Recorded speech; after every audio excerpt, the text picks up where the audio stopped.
Kunyari, sa pagpasok ng 2025, ano ang resolution mo sa sarili mo?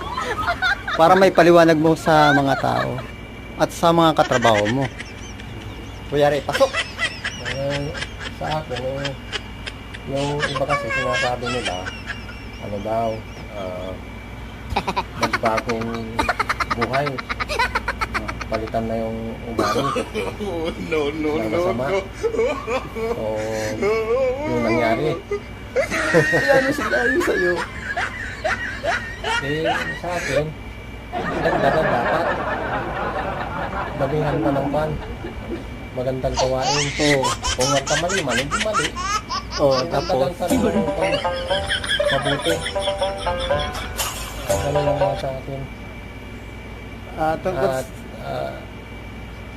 At tungkol sa mga pag-ano ba, yung pag inom-inom, tapos, Uminom.